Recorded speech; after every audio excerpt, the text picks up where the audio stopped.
दुआ है मालिक खालिक तुरा टुरा मंजूर तो मकबूल करे। बानी दी फूड़ी भी छई खर्च अखराजात अपनी बारगाह च मालिक मंजूर तो मकबूल करे। ओ जाई ओ वेड़े वसन जिथा जिक्र इमाम हुसैन अलैहिस्सलाम हुंदे। अल्लाह भावें हुण सैदां दे वेड़े वसन। आमीन आखो। अब्दी बहार आवे 12.5 आका दा जल ज़हूर होवे। मौला साकू इतला बनावे उन्दी न लैन को बोसा दे सकूं। अल्लाहुम्मा सल्ले अला मोहम्मद व आले मोहम्मद। इबादत करो सलवात पढ़ो।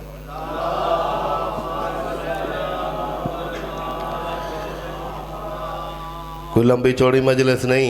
मेरे बाद बुजुर्ग बाबा अमीर हुसैन तुराबी साहब भी पढ़ना है। सैयद बाबा अजूब हुसैन शाह साहब उन्हें भी पढ़ना है। मैं इवें जल्दी नाल तुआकू जिक्र पाक सुनवावा। मालिक मालिक शाला कोई दुख ना दिवे। मालिक जिंदगी करे वस्ते आबाद रहो। मैं एक सतर सिर्फ 12वें आका दे कसीदे दी उतू हिक दा हिक वैन तुसा मेरे हक दुआ करे। मैं तुहाडे हक च इबादत करो सलवात पढ़ो।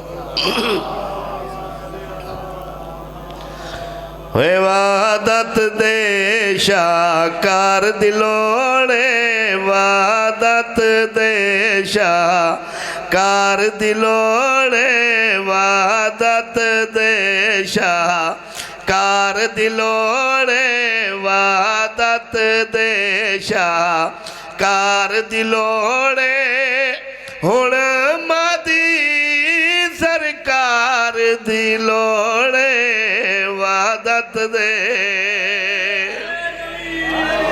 याली याली मैं प्यादा वादत दे शाकार दिलोड़े वादत दे शाकार दिलोड़े हुण मादी सरकार दिलोड़े वादत दे ओ लोक विलायत भुलते में दिन लोक विलायत ओ भुलते में दिन 12वें दी तलवार दी लोड़े 12वें दी तलवार दी लोड़े हुण मादी सरकार दी लोड़े वादत दे।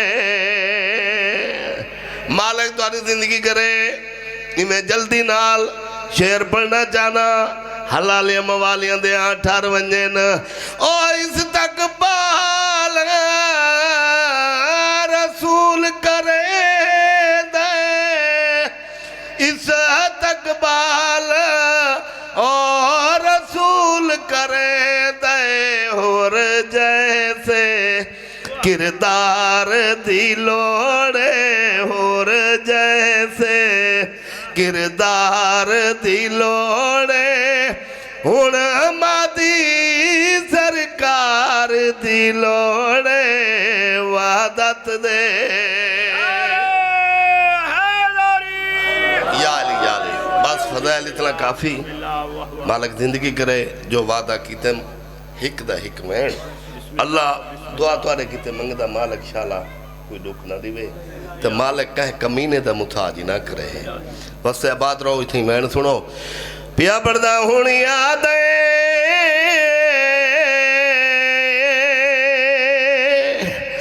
तेरी कैदरियाए मेरा बख्त इकबाल लुटा के तेरे शहर दविजरिया आयो रात रोंदा मैं मयदम शीर दाचा के रो के आदा खड़े में कुकी में बुलसी आयो भेड़ मेरी गई चोला कफान जी जी जवानिया माने मैं तेरे नौकर रो के आदा खड़े में कुकी में बुलसी